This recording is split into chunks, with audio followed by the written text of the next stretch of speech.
Coming up, Jeremy Arnold joins Illeana in just a minute. Welcome to Popcorn Talk, featuring movie discussion, news, and interviews. Popcorn Talk. We talk movies. And now, it's the I Blame Dennis Hopper podcast, starring Illeana Douglas. Eavesdrop with Illeana as she interviews Hollywood's most prominent players about filmmaking, acting, and what really happens on the set of your favorite flicks and TV shows. Oh, hello, everyone. Hi, it's Illeana Douglas, and welcome to the I Blame Dennis Hopper podcast. And I'm not going to just say hello, Tamara. I'm going to sing, Tammy, Tammy, Tammy's in love. My lovely co-host, Tamara. And how's it going today? A lot going on? Yeah. As we approach the fall. Things are happening in the world. Yes. Today, just the other day was the first day of fall. Yes. We're wearing our fall colors. I know, matching once again. Yeah, florals. It happens all the time. So last night, there's all these great movies coming out that we're going to talk about. But last night, I was just completely blown away by Jane Fonda in 5 Acts by Susan Lacey, who does all of the American... I don't know if she does all of them, but I associate her with American Masters and PBS. And it's just an incredibly inspiring documentary, well put together. Yeah. Not only in terms of if you love movies and you love Jane Fonda, but just, her role as an activist and I just really related to it. I think women will relate to this trend, the transitions that she has experienced in her life. Right. The different men that she's been with and how that's Shaped affected things. Mm-hmm. I particularly loved all the stuff when she was with Tom Hayden when they lived in this kind of hippie existence. And it just reminded me of my own childhood. Yes. Like where it was evil that you couldn't have money and you embraced being poor and all that kind of stuff. It was like drove around in a Volvo with, no windows. I read just a quick clip that she said that she feels better now than she ever has in her whole life. Yes, because it's what it talks about, this idea of finally getting to be your authentic self. Yeah, she's been kind of talking about that for the last few years, about people dreading aging, and she's just really finding that equilibrium for herself. Yes. Mm-hmm. I always envy people that don't. I feel like I've been on that journey. Who am I? What does it mean? What is my journey with my parents? Just trying to understand your ancestors, where you fit in, how do you want to be remembered? Other people are like, what's with the thinking?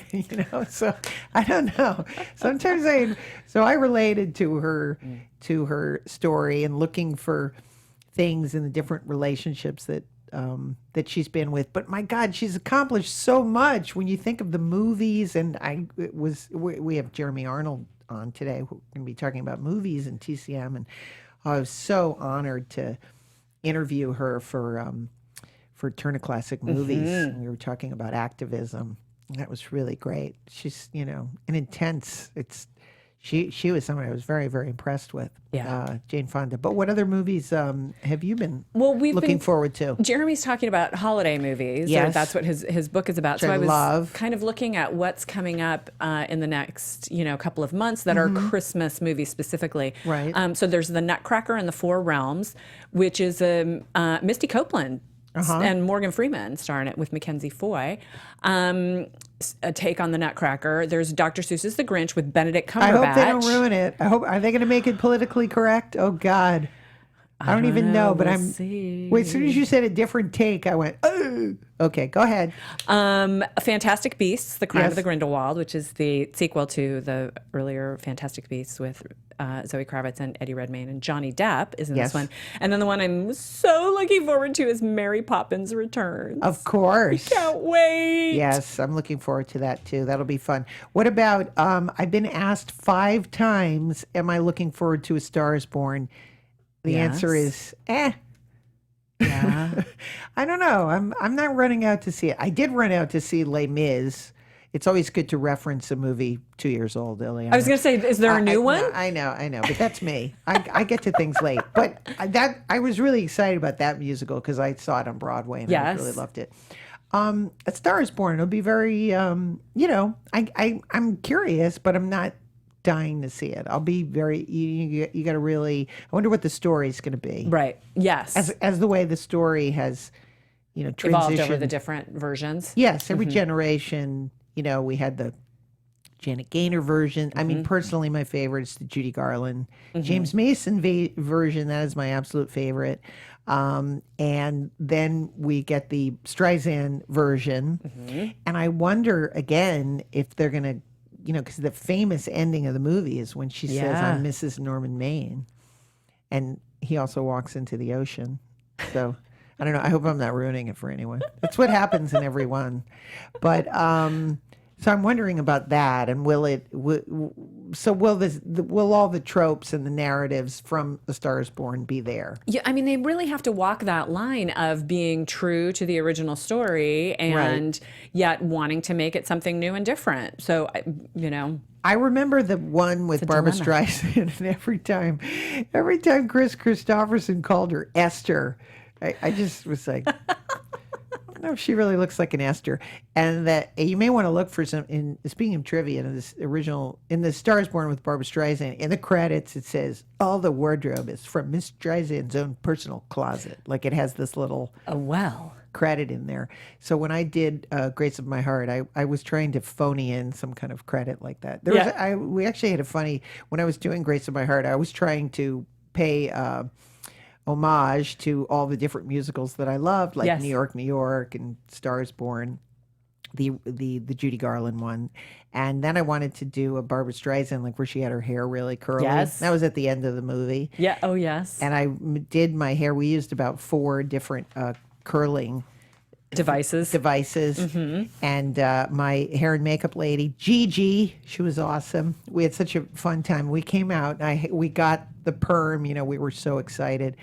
And I was walking on the set, and Allison Anders says to me, no, this is not a Barbra Streisand. You get back in that trailer. And I was like, come on, Allison, please. But she said no, she wouldn't let me. So we went for Carly Simon. So for those in the know, I love to do trivia. For me, being in the movies is only an excuse to basically put your fantasies on film. Right. In jokes for all my friends. That was Carly Simon. I wanted to do Barbara. Anyway, I digress. Anything else going on in the news? I'm going to go see, as I ask you and then interrupt, I come from a loudmouth Italian family. But I'm going to go see tomorrow night the Robert Redford's final screen performance. Oh. I'm gonna ask for that billing next time I do a movie. Her final screen performance. I did a gig on The Simpsons. Yes, I'm absolutely thrilled. So exciting. Mainly, I cannot reveal except to say that I was on The Simpsons, and it was incredible. What an honor!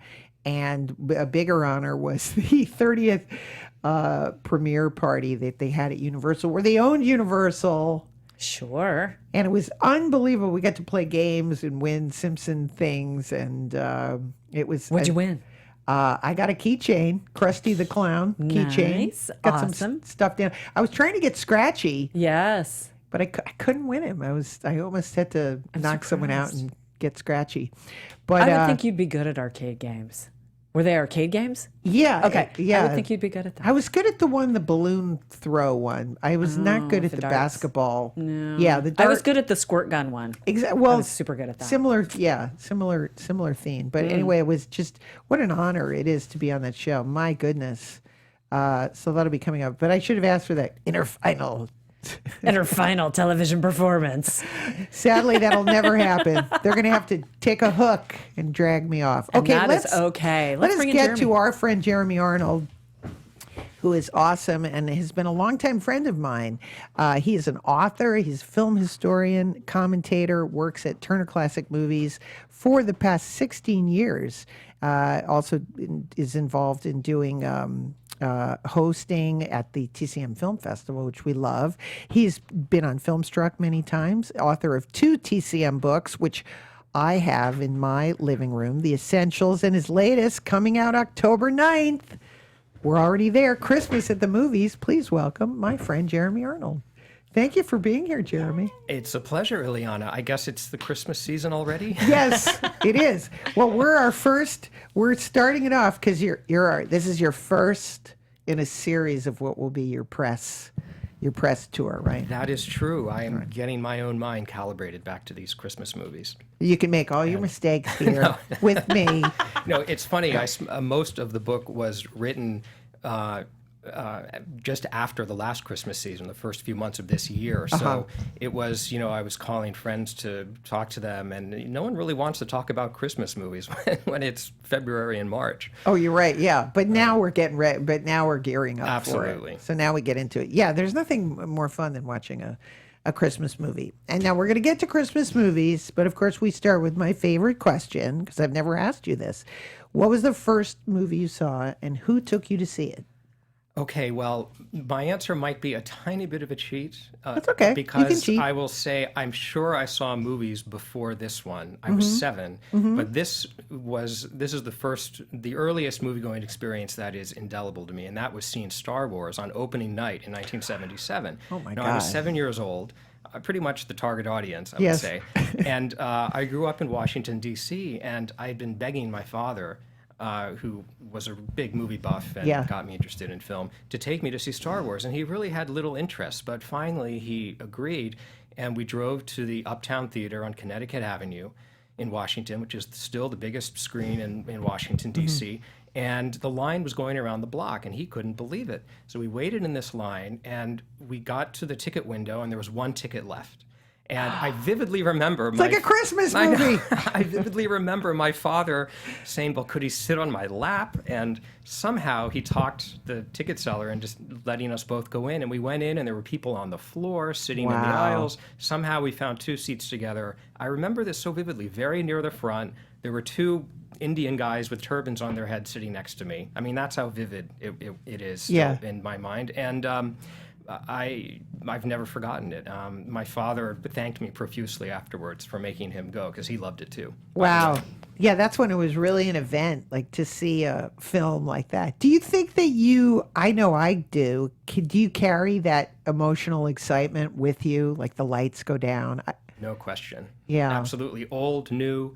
It's funny, those of us who love the classic movies, actors like Robert Mitchum or Bogart or Katharine Hepburn, they're still working actors in a way, because we haven't seen all their movies. Every once in a while you see something new from them, even though they're long gone. So there's still movies out there we haven't seen from a lot of our favorites, because they made so many back then. And I was saying last week when I was talking to Alan Arkish, you go through periods where you rediscover someone. Like I was saying, all of a sudden I'll like Glenn Ford, or all of a sudden I discover how much I like Kim Novak, or I'll go through a Frank Sinatra phase, and you see new parts to their performance. No question about it.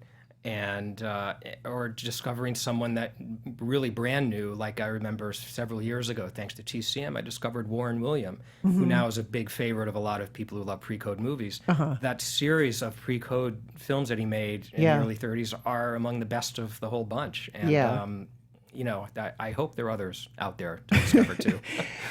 Did you have, when you were growing up, did you have movie books? I had my Bible in high school was something called the Film Encyclopedia.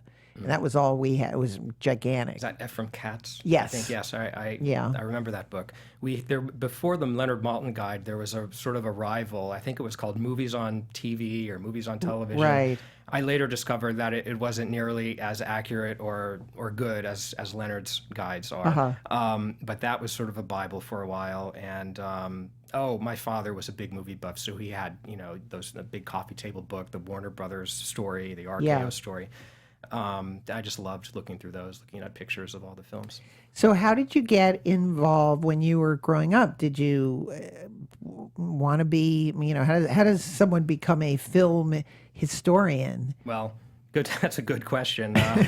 I mean, I'll just say that, again, it's back to my father. He loved classic films. He grew up in the 30s, 40s, 50s. And he especially loved Bogart and the Warner Brothers movies. And so he showed those to me at a very young age. Casablanca was indelible. I probably saw that not long after Star Wars, and it had the same effect. And so he just loved talking movies with me and loved having me discover the ones that he already liked. And at a certain point, he realized that I was seeing films that he'd never even heard of, and that I surpassed him. Oh, in that oh, sense. that's always fun when you get to stump someone Yes. when they're, when you get more things than them. And then you ended up you went to Wesleyan University in Connecticut, which I know very well, and Janine Basinger. How did you decide to go to Wesleyan? Well, it's a funny thing. Towards the end of high school, I was convinced that I wanted to be a space scientist and become an astronaut. So I drove around New England with my parents looking at colleges, and I only wanted to see the ones that had observatories, big telescopes on them. Well, Wesleyan has one.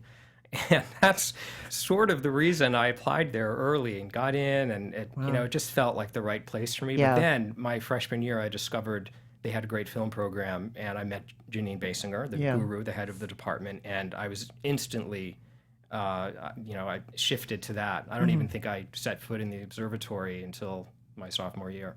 Did you see many movies off of Wesleyan's such an interesting campus anyway, because it's a combination of like old brick Ivy League and then very modern 70s, early 70s architecture. I love it. It's a beautiful campus. That's true. It is a mix of those things, and it actually speaks a lot to what Wesleyan is like, from the student's perspective. It's a liberal arts college where you're encouraged to, if you're a football star, you could easily be, majoring in biology as well. I mean, there are all these sort of combinations of things that would be odd somewhere else, but not at Wesleyan. Everyone does their own thing there, and is very intellectually motivated in sort of offbeat ways, let's say. Were there, and what theaters did you go to, outside? Did was the Capitol or the Palace still in business then, or the drive-in or any of those? Any of my haunts? Just there was a multiplex in nearby Meriden. Yes. And a smaller multiplex in Middletown. But really on campus, you could see anything you wanted, old and new movies. There was a film series there that I helped run for my whole time there. Yeah. And what kind of movies did you program? Well, we'd show new movies on Fridays and Saturdays, and then classics on Wednesdays and Thursdays. Sounds fun. And also a second theater on Fridays. And so it could be anything from a Capra film to Michael Powell, the Red Shoes, to whatever new movies had recently come out a couple months earlier. And the whole campus supported those screenings really well, because this was the days really before DVD and certainly before streaming. I know we were still considered oddballs and nerds to be, interested in movies. And all the films were 16 or 35 millimeter. Yeah. And then how did you transition to start writing? Your first thing was helping. Did you write with Janine?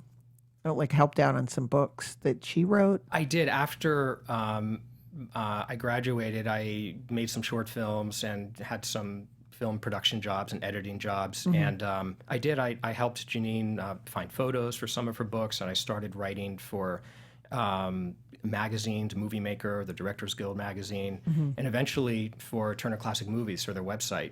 And I've written hundreds of articles and programming articles for their website on different films. And then that transitioned into doing the Essentials book and now the Christmas book, a few other things along the way. Yeah, so let's talk about your book. Now, but you did another book before that. You did a Lawrence of Arabia book, and then you also did a book on John Stahl, Call of the Heart. The Lawrence of Arabia book is a coffee table book about the making of the film that was included as a supplement to the Blu-ray release, a big box set. I see. It's the only way you can get that book. But it's a it, real book. Jeremy. It's a hardcover book. I think I have it. I got to go home now. Who knew? I think I have that book. And the John Stahl book, Stahl, of course, directed Leave Her to Heaven, among many other classics. Amazing. That is yet to come out. It comes out in about 2 weeks, and I was one of many contributors. It's a sort of a scholarly take on his career that was edited by these two British film historians, and I think there are 12 writers who we all wrote about one or two films. Isn't it interesting the way film commentary, film criticism has changed? Because when I was growing up, it'd be very hard to read, very, very movie theory. But then it felt like it opened up a little bit more, talking about more emotional ways to look at films and things like that. I agree. And, I think Janine Basinger is someone who was instrumental, one of many, one writer who was instrumental in changing that, because her books are not, dense with film theory. She taught and also writes about film in a way that has to, she's trying to connect the audience emotional experience of the film to how that experience emotionally was created by the filmmakers through choices that they made. So a very practical kind of look at the way movies work. Are there any movies that you just can't figure out or get into? Like for me, it's The Good Earth. I've tried to watch it. I try and I don't know. I have a problem. Is there certain movies that are hard to find a way in? I'm with you on The Good Earth, and the first TCM Film Festival they showed that, and in the Egyptian Theater, and I gave it a good try. But yeah, I'm with you there. I don't know. There are some classic films that I guess we're supposed to love that I don't really. One of mine is The Razor's Edge with Tyrone Power. Yeah, with Tyrone Power. You find it stiff? I find it kind of pretentious. Yeah, I love Tyrone Power. Me too. But it's got Gene Tierney in it. I know. And Herbert Marshall. And Ann Baxter. Yes. The acting is pretty good. It's a little. I see what you mean, but then what about the Bill Murray version? I guess it only went downhill after that. That's true. But that's funny when you write for things and you're trying to find a way to make it kind of fun or palatable. You go, maybe I'll talk about the director. Well, certainly my approach with this Christmas in the Movies book was for each film, I just thought about what is it about this film that makes it so popular to audiences. Like, what is it that keeps drawing us back, the experience that we're getting? And then in the case of other titles that really are not that well known, but I think still qualify as Christmas movies, I was interested in sort of exploring what makes those Christmas movies, because they're all a little different. I know. So we're going to get to your Christmas movie. But now, the one before I want to talk, because it's another really, really fun book, the 52 Essential Films. And that was something, and didn't you do a show with Robert where you talked? Well, I did not do the show. I was not on the show, but Robert Osborne was the host of that show most of its years. The first 2 years were hosted by others, actually. I see. I think the first year was Rob Reiner, and Sidney Pollack did one on his own too. And then Robert Osborne started hosting with a celebrity guest each season. And that book, The Essentials, was designed to be a companion to the series, where the book would sort of highlight 52 of the movies that had been shown on The Essentials over the years. I see. So it's not really, the book wasn't meant to be the 52 greatest films of all time, but maybe 52 of the greatest films. Yes, and of those, do you have any personal favorites of some of those that they showed? Well, my favorite movie is Casablanca. I know that's not exactly an original choice, but so help me. It's that way for a reason.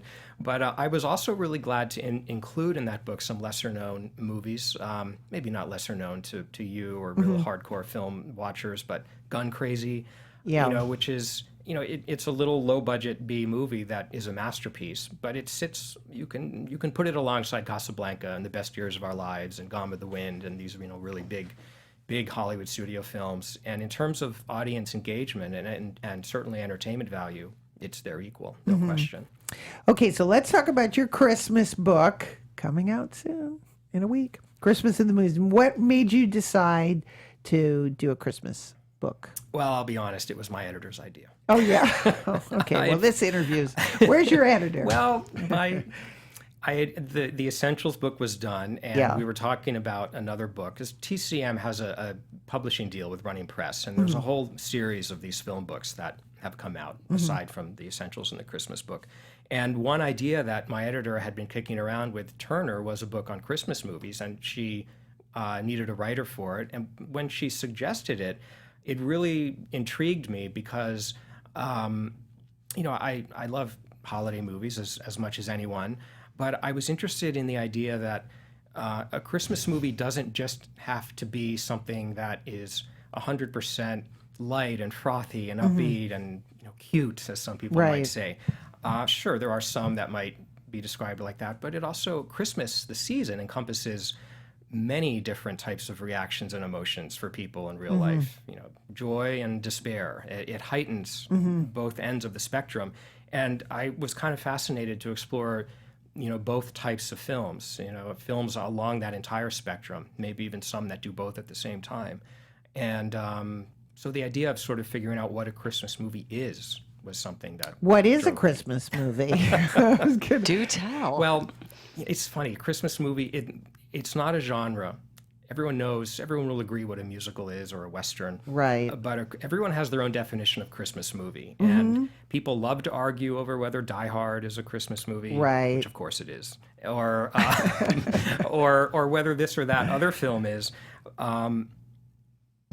You know, it says more about the audience member than the film itself when we have those types of disagreements.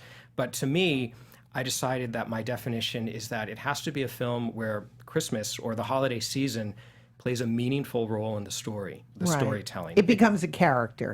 Yeah, it can't just be a setting or a backdrop. Because there are lots of films that have that take place during that time, but the season really has nothing to do with the story. But what if there's one scene that does? What if the whole movie does? What if the film opened in July and not December? Does that mean it can't be a Christmas movie? Well, It's a Wonderful Life did not open at Christmas. Beyond Tomorrow didn't. There are lots of films in the book that opened in the spring or summer. And some weren't even marketed with their Christmas content. And others were and didn't really do that well. So they're all variations. That's so interesting. So you mentioned It's a Wonderful Life, which I think is my favorite Christmas movie. It has to be. It's mine too. I like to watch it every year. I figure if you want to watch it every year, I have to watch It's a Wonderful Life and The Grinch Who Stole Christmas. It's a pretty... Rudolph the Red-Nosed Reindeer has kind of fallen off, even though I do like Burl Ives. But and what is it about, you know, that's so enduring about It's a Wonderful Life? Well, I call it the ultimate Christmas movie. And the reason is because, you know, I was talking a moment ago about the spectrum of emotion. Right. It really does cover all the bases. We remember it for its ending, the pure joy of that ending. But we go through a lot of hardship to get that ending. I mean, it's a movie about a man who's, you know, about to commit suicide and is saved from that and gets to, you know, see what his life would have looked like, or see what life would have looked like had he never been born. And he comes to realize the way we all touch each other's lives. And he renews a sense to live. And, you know, that story, it covers many decades in Jimmy Stewart's life, the character's life, and it encompasses, you know, joy and happiness and the joy of children and forming a family, to the utter despair of thinking that your life doesn't matter, that you made poor choices, that your daily existence is insignificant. All these things come up, and these are all things that I think we can all relate to at some point in our lives. Yeah. And I think that's why the movie touches everyone so much. It's also just impeccably written, directed, acted. I mean, the production value is I think there's an expectation at Christmas, very high expectation, and then when it of something better that's around the corner, you know. No question. Yeah, it's like I say in the book, we want the spirit of the season to somehow win, to come through and win in the end in any Christmas movie, in whatever shape or form that movie takes. And I mean, It's a Wonderful Life is the ultimate in that. I think so. Now, and another movie that I love, which is The Bishop's Wife, and you told me before we started it had a kind of a troubled, interesting backstory. It really did. You know, this was made a year or two after It's a Wonderful Life, I believe. It's also about an angel who comes down to help a character, David Niven. I love angel movie. I'm a sucker for those. I think Topper. Christmas setting makes us accept those kinds of stories a little more. So Cary Grant comes down to basically help steer David Niven back on track. And David Niven is the bishop. And Loretta Young is the bishop's wife, who starts falling in love with Cary Grant. I guess, who could blame her, right? Yeah. And so this movie is very popular, but it was so troubled that the producer, Sam Goldwyn, shut it down after a few weeks, replaced the original director, switched Cary Grant and David Niven, who originally had been playing the other roles. Wow. And after a few months, started production up again, and made the movie we know and love. He also had the sets, most of them entirely rebuilt. And Sam Goldwyn was meticulous. This is a very typical story of Samuel Goldwyn. Everything you read and hear about him, he was a real, I mean, you could say he was a micromanager in terms of this, but not in a way that wasn't well taken, I think. Everyone really respected him. In fact, while the movie was on hiatus and they were retooling it, he won the Irving Thalberg Award for the second time in his career. So he was very respected in the industry. Another movie that I want to talk about, because I had never heard of this one, Beyond Tomorrow, and you just had mentioned it. So tell me about Beyond Tomorrow. Beyond Tomorrow is a real favorite of mine. It's also it's maybe not that well known, but it's easy to see. It's in the public domain. It's been released on DVD by many distributors. It'll be on TCM again this December, along with many of these others. Oh, great. And I love this movie because it's a real film buff's film. The cast is entirely character actors. There are no major stars in the film, and yet it has a very touching and fascinating premise that starts as a sort of a very warm romantic story and then delves into fantasy. These three old men characters who live in New York, played by Harry Carey Sr., Charles Winninger, and blanking on the third. Who am I forgetting? We can look it up in the book.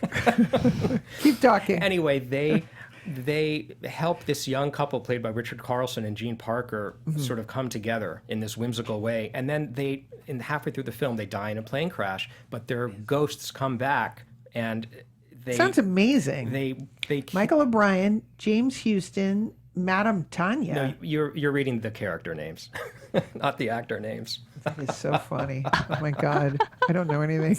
I like that, Madame though. Tanya, she was a good actress. I was like, who's... Okay, Charles, let me start again. Charles Winninger, Richard Carlson, Maria Ospinskaya, we love her, Jean Parker, Helen Vinson, C. Aubrey Smith. C. Aubrey Smith, that's who I was trying to think Harry of. Carey. How could I forget C. Aubrey and Smith? Rob LaRocque. Oh, yeah. Rod LaRocque was a famous silent star who has a very small role in this film. I think he later became a producer.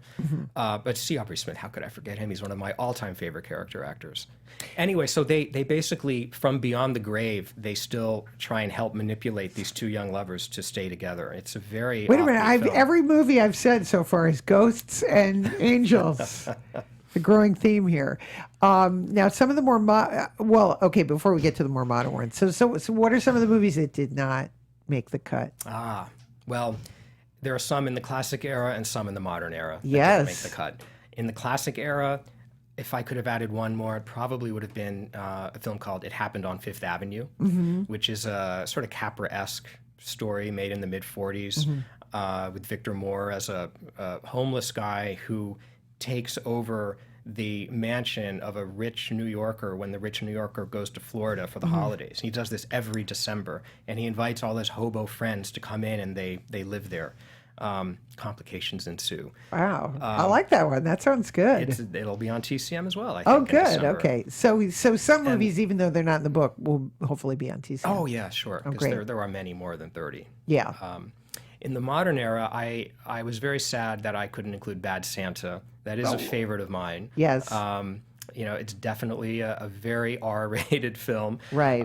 But it's so well done and so funny. And, I think we all need a little bit of edge and cynicism in our Christmas movies to counter the ones that are more about joy. Now, do you know at all about, there's a little bit of controversy with Bad Santa because there's two versions of Bad Santa. There is the released studio version, and then there's Terry Zwigoff spent, like 5 years putting out his original cut. So I've seen both, and it's really interesting. They are different, but they're both valid. His is just a little bit more like Ghost World. Interesting. It's a little less like raunchy funny, and it's a little bit more deep Christmas film. Interesting. You'd think it would have been the reverse.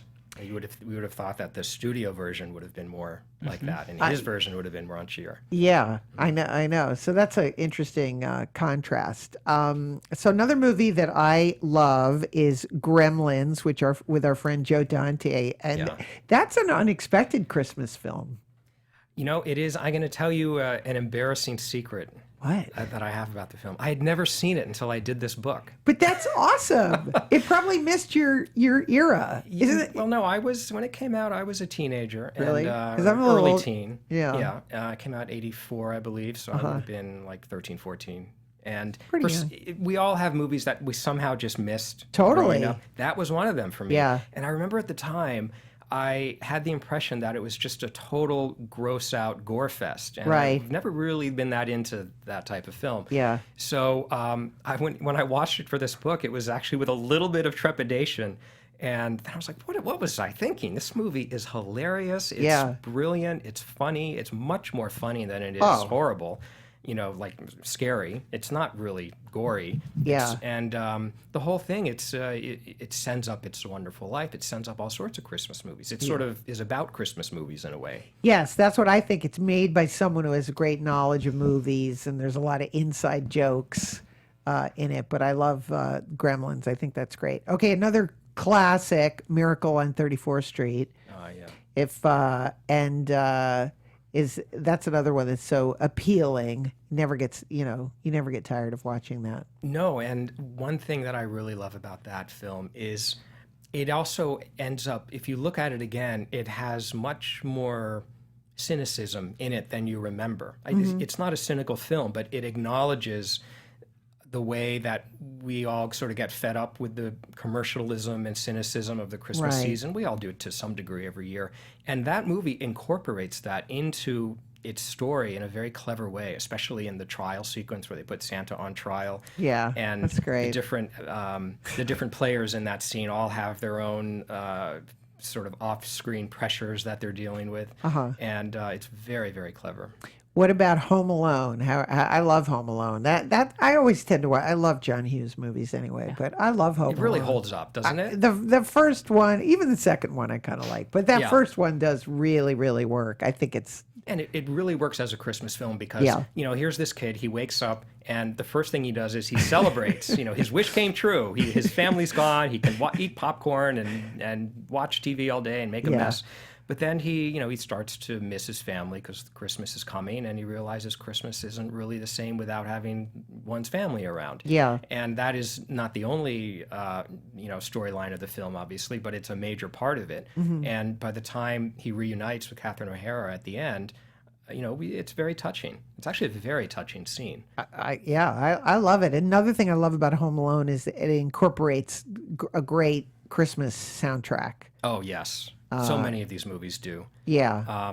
By the way, one other thing to add about Home Alone is that Chris Columbus directed it. He had written Gremlins. That was his big entree. That's right. He wrote it as a writing sample, and it caught the eye of Steven Spielberg, who loved it and sort of helped him shape it from something less outright horror and gory, which it originally was, to something a little more, friendly to audiences. His career was off and running.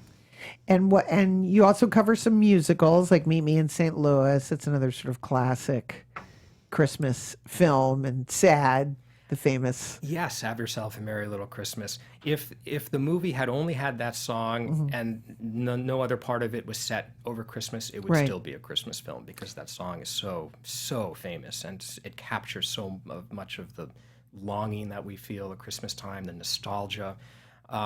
The movie is about 2 hours, and less than a quarter of it takes place during the Christmas season. So, some people would say, well, then it's not a Christmas movie because most of the film is not set during Christmas. Right. But there's a case, I think, where the Christmas portion is key to the conflicts in that film. What will happen if the family's going to move to St. Louis? The whole family, falls apart because of that possibility. And on Christmas Eve, they find a way of resolving that and becoming a family again. So Christmas is used that way, but also just, I think, in the way the whole film is about family and the way, the ideal ways that a family can behave together. It's a very nostalgic, idealistic view at that, but that's, we want that at Christmas time especially.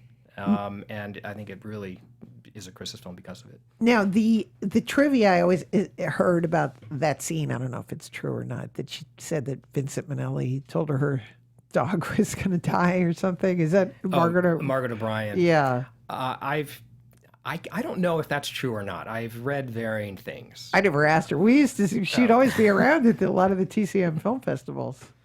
I never asked her. That's true. I think she has said that it is. I think she has told that story actually. Back in the day. So I would get in there, kid. Her.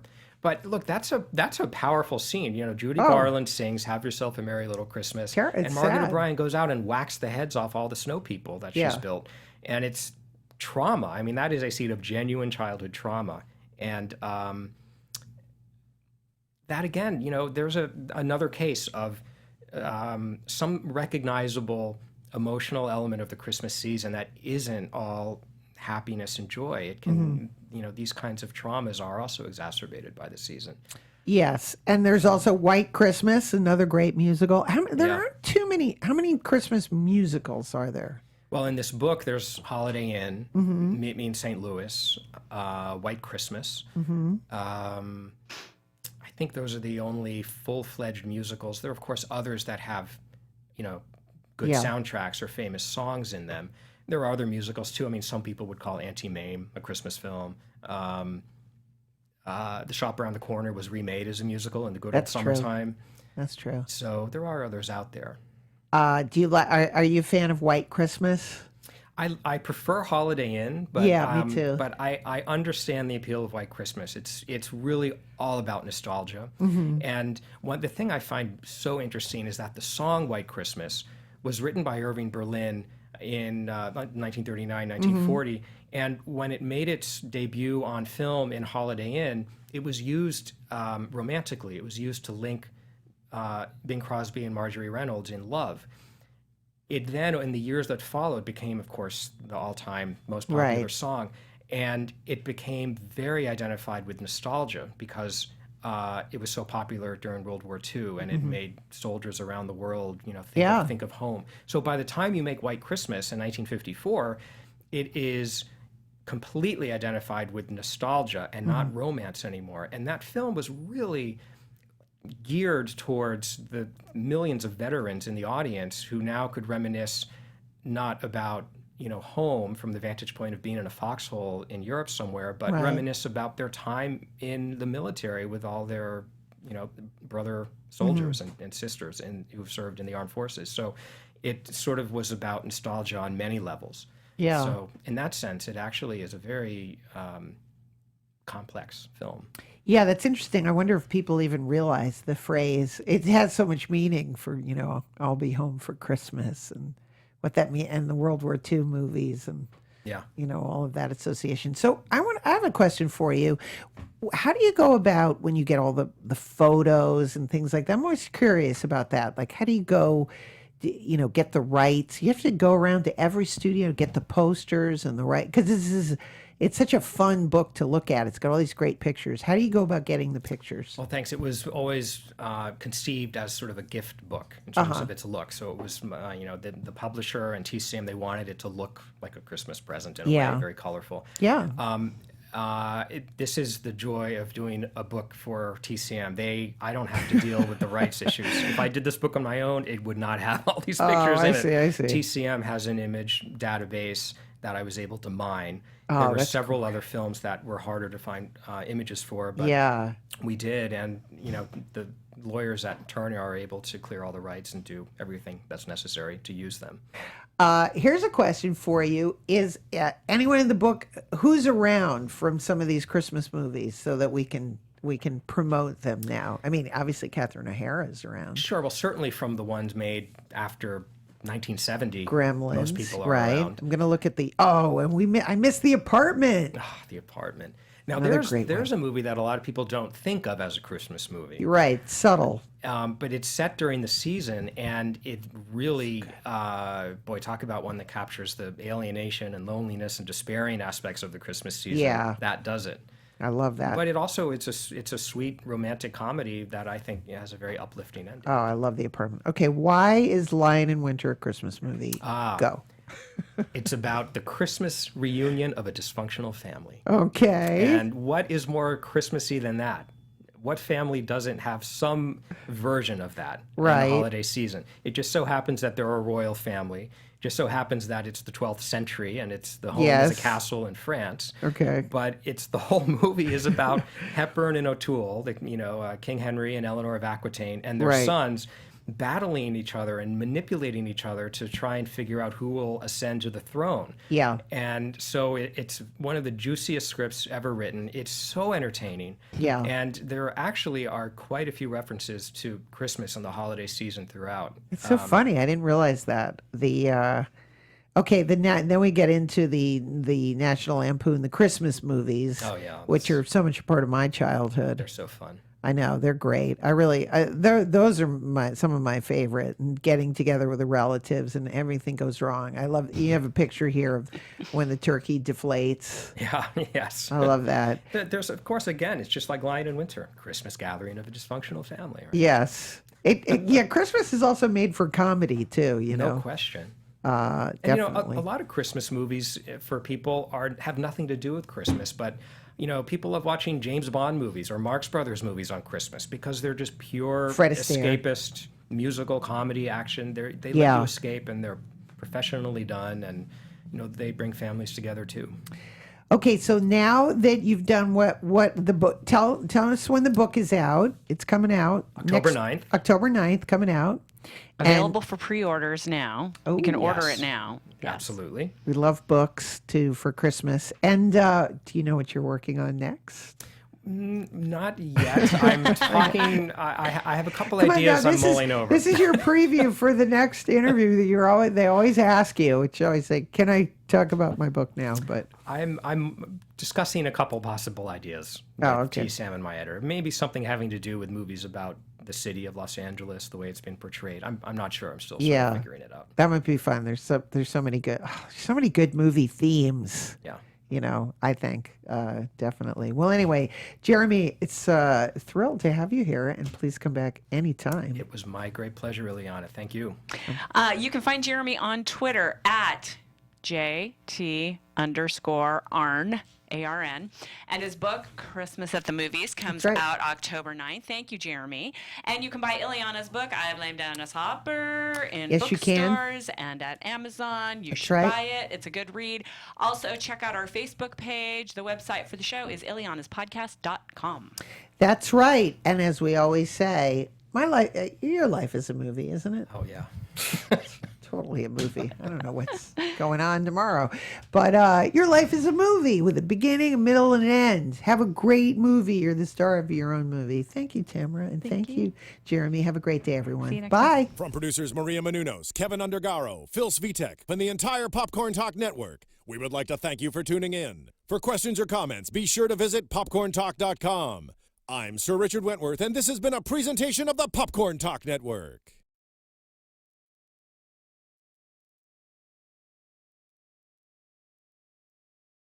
The views expressed herein are those of the hosts only and do not necessarily reflect the views of the Popcorn Talk Network or its owners or principals.